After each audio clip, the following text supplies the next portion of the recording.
There is this message that is going around of soft life. You don't have to struggle. Friends, you have to put in the work. Nothing comes for free. Nothing comes for free. That is very true. For you to stand and people listen, there is a price that you have to pay. The other day I was telling people, to get a testimony, you must do a test. That is true. For you to get the anointing, for you to get equipped, you must go through school. And part of equipping rubs you hard. You need to reach that level and confront your fears. Definitely. You need to reach that level and confront your fears. If you hear someone is saying, Diana, you're cursed, say, I am not cursed. Replace it with what you are. At some point, I believed I was cursed. But what truth do you know about yourself? Yeah. What is the truth about you? Why were you created? It is okay. It is okay to break down, friends. It is okay to break down.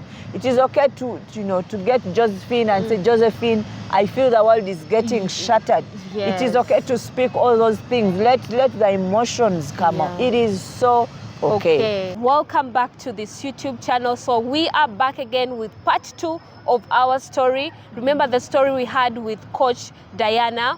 Yes, that story this is the part 2. So thank you so much for coming back to watch. If this is your first time, you are welcome to this channel. Thank you so much for clicking on this video. The people who never watched part 1, kindly go watch part 1 first so that you can be able to connect with the story and then come back, watch this part 2 as well to be able to follow up and enjoy what is in this story. Let's continue from where we stopped in part 1. Found the encouragement in the nursery. Guess what?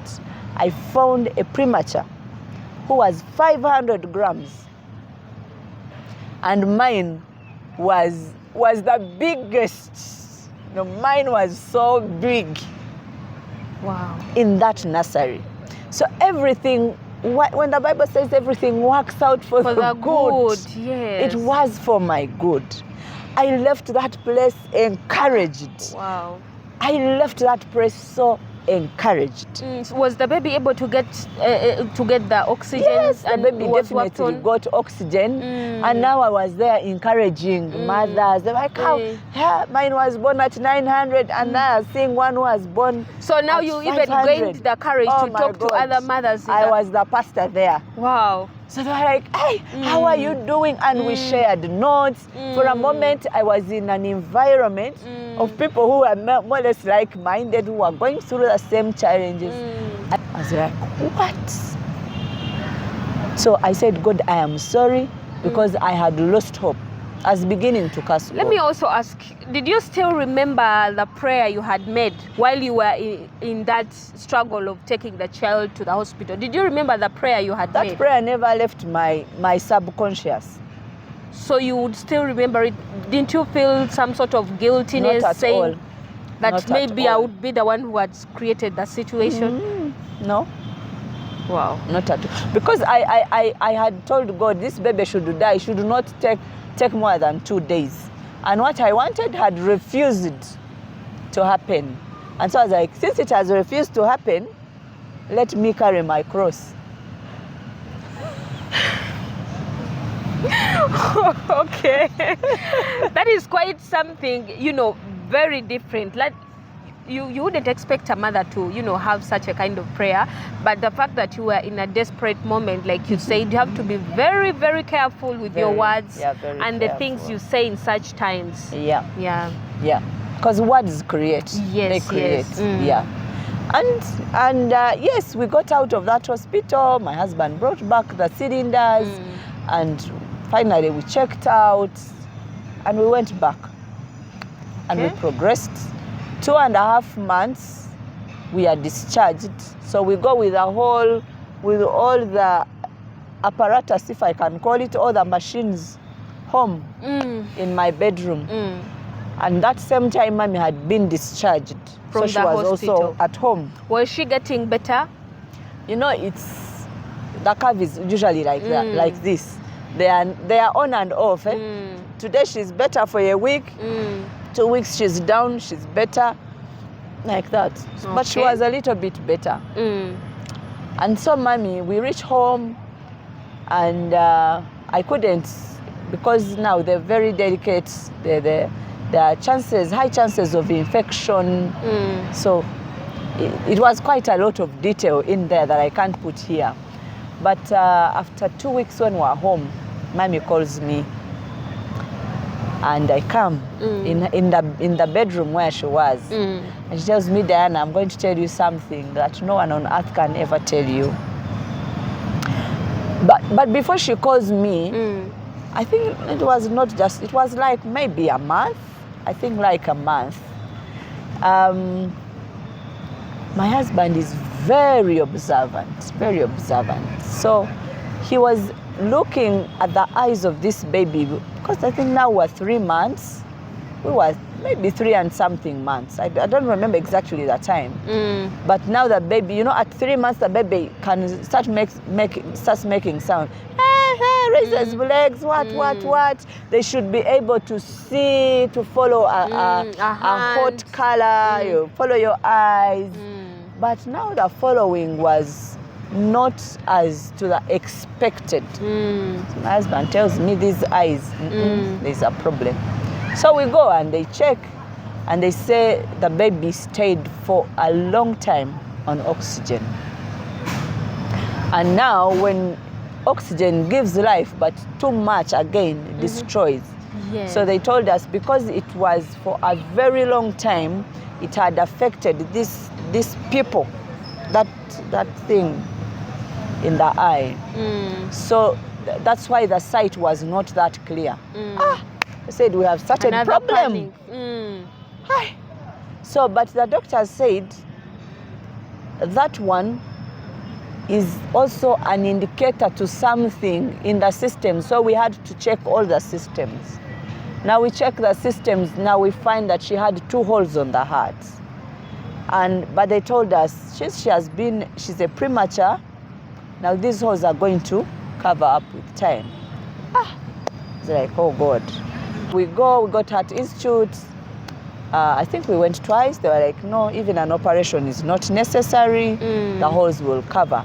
But they said that can also be an indicator to something. So they said, check her bones. And then we found that the gaps, you know, there's usually a gap in the joints that separates a joint. So but the gap was bigger than the normal. Okay. So it means if it is standing now, you most likely, you want to stand properly. Yeah. And all the joints. It's like, Lord, she's very tight. The brain was okay, the other organs were okay, but those were the major ones. Okay. So I started looking at myself as like, what if the eyesight is not corrected, like the doctors are saying? What would happen? What if? I always want to imagine the worst. What if? So that I get prepared. I don't like getting shocked. I say, okay, this is the problem, but what if? And what did they tell you? The doctors will not tell you. They will say that this is what science tells us. They also have to find ways of managing you, definitely. So, but that I told myself. And you need to pay attention to the conversations that you usually have with yourself when you're going through that time. For me, it is a strength because it really helps me prepare me. So as like, what if this eyesight doesn't get corrected? Like, she could grow up blind. And then, that was the other likelihood. So I said, God, if this is what you've chosen, begin empowering me to bring up a blind child. And I had peace within my heart that if the eyesight doesn't get corrected, it is okay. The grace is there and the strength is there. So I made also the what if of the heart holes. What if they don't close? The what if. But I looked at the challenges. They were taller than Mount Renzo. Yeah. Wow. It was. And this is my side. I can't tell you what my husband was going through. Because by then you wouldn't be able to read his mind. We would talk, but we're like, let's just leave it to God. But I think it should be Psalm 121 that says, I lift my eyes over the mountains, over the hills. Where does my help come from? Yes. It comes from God, the creator of heaven and earth. Let me tell you, friends, there's no amount of solution, there's no amount of help that will help you in what you're going through more than the help of God. Yes. Because me, I saw it. I saw God help me in that time where it seemed because we had taken up loans, we had borrowed from friends, like I literally saw God come through for us. He literally came through. In terms of emotional strength, physical strength, financial strength, he literally came through in all aspects. Wow. So your help is not just going to come from people. Yes, God will work through people, but I want to encourage you to trust God, who created you, who has allowed you to go through that challenge. Again, the Bible says he wounds, he allows war, but he also wounds, he bandages. He allows you to have that wound, to hurt, but he brings the bandage. So trust that one who is able to bandage, because there is a point where a man can't reach. And so for me as an individual, I just want to tell you that it was God just carrying me through. Again, it was always a day at a time. So we have discovered all that, and Mommy calls me, and I would come. Mommy used to pray for us so much. So I would come, and even when she was sick, she was such a strong woman. So I would come and tell her, Mommy, this is what we have discovered. And then she would pray, and I would feel comfortable. So, but this fateful day, she calls me and tells me, you're my daughter. You are my child. I love you. But this, I am going to tell you, no one can tell you. And forgive me for telling you this, but only a mother can tell you this. So I was all ears. What is she going to say? What is she trying to tell me? Is she telling me that she's going to die? What is she going to say? And then she told me, you see, for me, I have interacted with many people. I've seen very many challenges. But these challenges of your daughter are not normal. And I want to tell you that if this baby, if it so happens that this baby dies, kneel on your knees and thank God. And it is my prayer that she goes sooner than later. Then she started, now you have a career, you have a family, you have a husband, you have this daughter. Are you able to keep here grounded with a blind child who can't move, who can't breathe, who is having, So she was showing me all the challenges.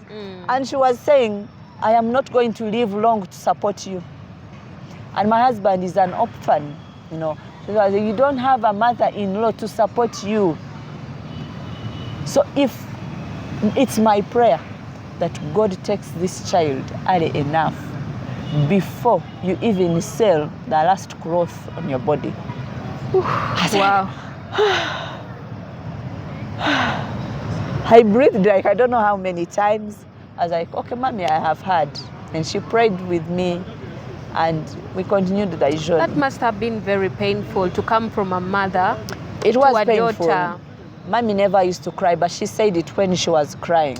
So I understood her pain. And she was looking at me. We were just a few years, I think maybe 2-3 years in marriage. And she was looking at this young couple, still trying, to make, a way. They were nowhere. And she was like, God, I wish. But she never lived to see that prayer answered. And a few weeks after that, she got back to hospital, she became worse. And I remember her giving me a phone call on a Saturday, and she said bye. She actually said bye twice. So she said, I am going now. I have made my way. I have prepared myself. I am going. I had reached a point where I had made peace with God, and I saw that she was going. So I said, it's okay. If this is the way you have chosen to heal her, because that is another healing. Yes. Unfortunately, it's not the way we see it. We don't sometimes. see it that way. Yes. But from the pain that she was going through, she was eternally healed. She was eternally healed. And so Daddy dies, in April, Jaja dies in July, and Mommy dies in October 21st, I think. 21st. I think 20th, that same year. And now I had to make another decision. I'm born from Kanungu. We are here in Kampala. The journey is about 8-9 hours. And so I had to make a decision whether to go, bury, or stay here taking care of the baby. So thank God for my very supportive husband. Because all the moments when I was in hospital and unable, my husband would really step in, take the mother-in-law to hospital, dress her, those things. He was a son, he was a child. Yeah, and so we agreed with my husband. Of course, I contacted the doctor. The doctor was like, you are just recovered. Now we had gone off oxygen. We were really okay, except for those underlying complications. Yes. So the doctor said, you have just gotten off oxygen. You have just started the journey of recovery. That baby is still prone to infections. You can't put her on such a long journey. And besides, on a burial ground, where there is a burial, there are too many people. You have very many people saying sorry, and then they want to see. You can't lock yourself alone in the bedroom. Yes. And she was like, I think you have had time. You have had time to do what? To take care of Mommy. You have nursed her. Let Mr. go and represent you. It was a hard decision. Very. So I stayed behind. They went, they buried. And I think 2 days later, when they were going to close off, to finish the burial, I don't know how they call it. Get done with sending off. Sending off completely. They had sent off 2 days ago, and now they needed to close everything, shut down the fire, and probably put down a fifth. The will is there, read it, things like that. And yeah, so that's the night of that day. So I breastfeed the baby. I had people who had come to check on me because they felt it was so hard to know that Mommy is being buried and I'm not there. So they stayed there with me. And we were so broke. My husband left me with 5K. And he went for burial because he knew that now there were financial needs. So those people had come to check on me. They had left me with, they gave me 40. So I had 45 in total. So that night, where there, it was at around 1 or 2, we were conversing, singing, laughing. There's a way people can put you in a mood and make you forget.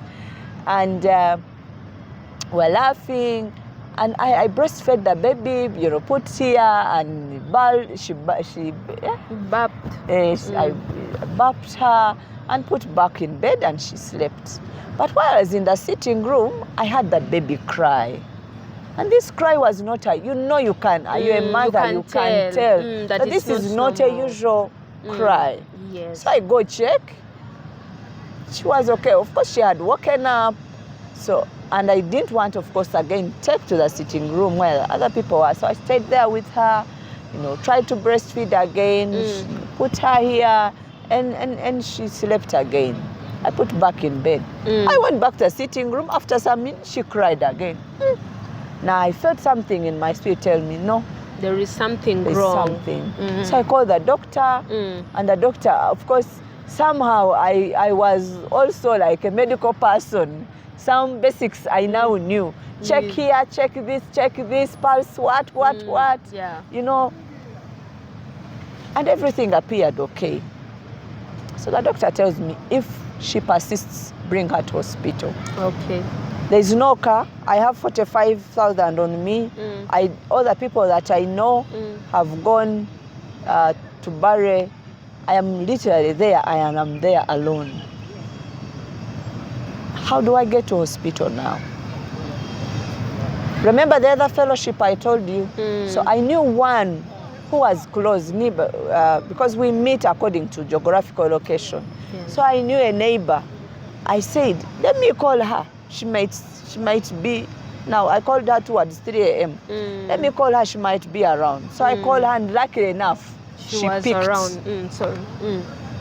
She said, I told her I need to go to hospital. I definitely don't. They knew what we were going through, so she came. Thank God for the husband, Engineer Paul Waswa. He's now the chaplain of Thorncraft. Oh, that's good. UCU. So he allowed the wife to come. That in the deep of the night, she came, and we got to hospital. We got to hospital, and of course the team was already there, and they check us. They tell me the baby, how do they, you know, when you get, I don't know how to speak it now in English, okwakanwa for the runyankore, but that casting, like a cascond, when you're taking water, it's not heartburn. When, let's say you're taking juice or water, and it misses the normal way, and it wants to go back in to go to the lungs. I don't know how that is called, but I'm getting it. You get it? So you tend to cough it. You cough it out. You get choked. You get choked. Yes. And now they tell me the baby has been choked by breast milk. Choked? How? And so they start explaining. You see, her ribs are not yet that strong. Her chest is not yet that strong to cough it out properly. And so it's when she was trying to cough, that's when she cried. And when she cried, it opened more and it went in the lungs. So as we were talking at that moment, the breast milk was 3/4 way in the lungs. So the lungs couldn't provide enough oxygen. So I think there's something they call, is it resuscitation, something like that. And so they try to suck it out. And I said, so what are you going to do? They say, we are not going to resuscitate those things. And they tried to pull it out, but it was too late. And I was holding her, and I saw her go in my hands. So I lost her at about 4 a.m. Wait. They had told you they were going to suck the breast milk out of her lungs. Out of the lungs. And in the process of doing that, that is when the baby went? Yes, you see, the lungs are supposed to be occupied with air. Air, yes. Not fluid or liquid. Yes. And so when the milk, the breast milk, when she got choked, remember the 2 times I told you that she tried to cry. So the doctor was saying every time she was crying, it was getting, deeper. And so as you cry, the holes, I don't know whether there are pores in the lungs, they open up. Filled. They open up, and the liquid goes there. So they form more or less like balloons. It gets soaked, and then it's not able to provide enough oxygen to the body. Oh yes, I get it. You now get it. And so in the process, there is lack of oxygen saturation in the whole body. Yes. The oxygen goes below the least normal, and she goes in my hands. They were doing that when the baby was in your hands? In my hands, yes. Oh, God. At that moment, I remembered the other prayer, and I regretted. Because we had now moved a journey, and I was seeing hope. We had started And you recovering. had even started building a bond with yes, the baby. so much. Oh, the God. babies with which you do kangaroo are so, the bond is so deep, so deep. And then I remembered what mommy had told me. I was like, maybe she had seen this. I said, Lord, if this is what you have again, decided, allowed, not decide, but allowed, it is well with me. And at the moment I was emotionless. The lady I had gone with, for her, she cried more, and I had to say, keep quiet. You had gotten used to the pain, I had to tell her, just keep quiet. It is okay. Is it because you just didn't know how to react? No. I called my husband, and at that point, I just told her, sweet, Alicia has died. Just like that.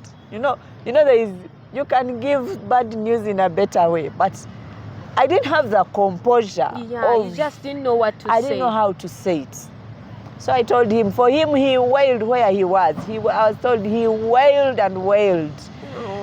But for me, I was like, now, I don't know. I think it was also the doing of God. Because if God hadn't made me that stiff and emotionless, I don't know what would have become of us. Because my husband was down. My siblings were down. I needed to be strong for them. Yes. But some of you end up getting crushed in an attempt to be strong for people. I tried for 2 years after that to be strong for my siblings, to be strong for my husband, to be strong for my baby girl. Were you the firstborn? Not, but I was not the firstborn, but more or less like a firstborn. Because I was the first one to go out and start working, graduate. So such things, they give you responsibilities. Yes. Yeah. So I needed to be strong for them because they were all broken. They didn't know what to tell me. They hadn't mourned daddy. They were there mourning Jaja. They were mourning mommy. Now remember now the other baby, you haven't mourned. Now there's this baby. It was too much. So I said, let me be strong for them. Because at home now they're used to me, I'm the encourager. Like now if the encourager is down, what happens of the other? But it was to my disadvantage. Because for them, they healed faster than me. And it is okay. It is okay to break down, friends. It is okay to break down. It is okay to get Josephine and say, Josephine, I feel the world is getting shattered. Yes. It is okay to speak all those things. Let the emotions come out. It is so okay. For me, I covered it. Don't hold back. Oh, that was covered bad. It. I wish today. I wish I had kept those pictures, because when we came out of the burial, from burying her, I destroyed everything. I didn't want, anything to remind you of that. I didn't want anything to remind me, and I said I am starting a new journey. But I wish the other day I was thinking of starting a foundation for prematures, but I didn't have a picture. I wish I had that picture. My babies keep asking me, how did they look like? I wish I had pictures to show them. I wish I had pictures to just even look and say, God, thank you for taking me through this. But either way, I still thank God that I was able to go through that and remain alive. Yeah? And so my encouragement to you this day is, I know this is not the worst of the stories, but I bless God if you've been able to pick something.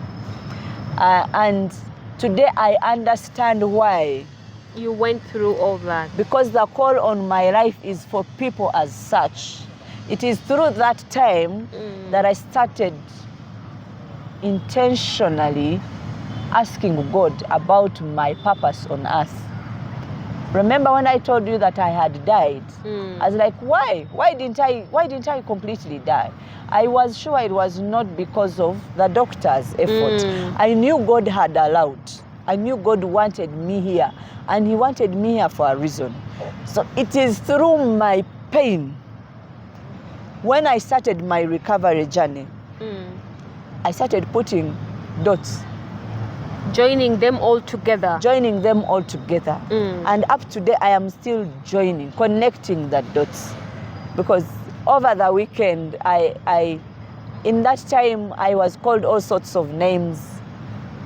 Some people rejected me. I was looked at as if I was cursed. So I was meeting a group of people, and some of them had really suffered all sorts of rejection. And I just told them this story, and they got encouraged. At some point, I was called barren. Even when I knew that I had given birth, it appeared what they were saying was true. But what truth do you know about yourself? Yes. Who are you? Who does God say you are? Because the society around me, culturally, traditionally, because my firstborn is a girl, now those were also girls. I hadn't given birth to a boy. And I was being called barren. Like I said, never given birth. And yet you have. And yet I had. Even if they had all died, I had evidence of the graves that I had given birth. Yes. So for me, that is what I kept telling myself. They called me barren. They rejected me. They called me cursed. They said, I have drained my husband, you know. And then I started asking God, can you give and again take? And then I remembered Job when he says he gives and takes away. Yes. I knew it was for a purpose. A purpose. Yes. And I am glad I am serving that purpose. Yeah. Helping people recognize who they are. If they can't recognize, helping them discover who they are. Because it is, for me, it was the foundation of my deliverance. Yes. Knowing who I am, knowing what God created me for. And what God says about you. And what God said about me. Was I cast? I wasn't. Was I barren? I wasn't. Yeah. Even, you know, I think Isaiah 40-something, even to the barren woman, he says, make room because children are coming. Yes. So there was hope for the one who was barren. And you know, there's a tendency of us hearing the noises around us. They seem so much. They are so loud than the truth that you actually know. And it is important that even before you go through that challenge, because you don't know when it's coming. Yeah. Who are you? Yeah. What is the truth about you?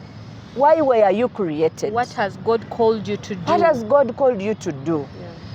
For me, I know one of the major things I must do is to bring hope to people, to encourage them, to help them discover their purpose and potential. You know, to help them, you see, Josephine, you're good at this. Walk in your strength. But what truth do you know about yourself? Yes. Because the absence of that will make you keep walking in a cover. I, for a long time, pretended, I even used to fake that I have boys, you know, because I didn't want to be judged. I couldn't tell my story. I didn't want to be judged because at some point I believed I was cursed. But what truth do you know about yourself? Yeah. And even as we close this, Paul writes and says, there is nothing that has happened to you or that you're going through that hasn't happened. That is true. To other people. You are not the first one to go through that challenge. It could be a loss of business. It could be a loss of spouse, loss of parents, children, loss of sense of direction in life. You feel you have lost it all. But if you can get anything out of this story and get encouraged, let me just tell you that just have, if there is a ray of hope for tomorrow, just stick on that. Just stick on that. Don't mind this. And the moment we listen to that voice that is saying, by the way, you're not cursed, that is the beginning point of God holding you and taking you through the storm. Amen. But the moment we give in, because it's a choice, it is a choice. Definitely. I made some of the wrong choices, I've told you. Some have not, because I can't really tell you the whole of it. But I made some good choices. Like, I refused every other time to believe that I was barren. I remember confronting one of my in-laws and telling her, I am not barren. Does a barren woman have a grave of a child? Said, can I take you and show you? I reached that point. I was that bold. Because you need to reach that level and confront your fears. Definitely. You need to reach that level and confront your fears, but don't stop at confronting voices. them. If you hear someone is saying, Diana, you're cursed, say, I am not cursed. Replace it with what you are. But when you don't know what you are, then we get an imbalance. Yes, I've just come to realize that most of the times, the devil or the negative people in our lives, they use the fact that we don't know who we are. Yes. They use the fact that you don't have a sense of direction to be in to take control over you. You realize that most people actually are living like that. And I think this calls for us to, sit down and have this self-reflection and then ask yourself, why am I here? You are here for a purpose. Yes. Yeah, you're not here to just live life, but God created you for a specific thing. And if you discover that, I think, just as you said, is the point where your life is going to be changed. Definitely. Yes. Your life changes. Yes. You begin. I keep saying, thank God they died. Thank God. Because it is a weapon. That was the school I had to go through. That was part. Maybe that was P, what I don't know. That's not an easy school though, really. It is not. Purpose, friends. Purpose. Your purpose has to be attached to a bit of pain. There has to be a pain. A purpose is born out of pain. Not all purpose. Yeah, definitely. But I have, one of my core things that I do is to help people discover their purpose. And I have, by the grace of God, helped quite a number. But I just look through, even the people, that you read about, there is a pain. There is a pain. My greatest mentor, my greatest role model, Christ Jesus, went through pain to achieve his purpose. That's true. I look at Joseph, whom God started speaking to when he was young. You know that story. He's thrown in a pit. That is pain. By your own brothers, he's thrown in a pit. He's rejected. He's taken through Egypt. Pain. I look at Daniel. He's in exile. He's put in a den of lions. Pain. To purpose. To purpose. You see, to get, the other day I was telling people, to get a testimony, you must do a test. That is true. For you to get the anointing, for you to get equipped, you must go through school. And part of equipping rubs you hard. It is just like when gold is made, it has to go through fire. Yeah. For it to be purified. Yes.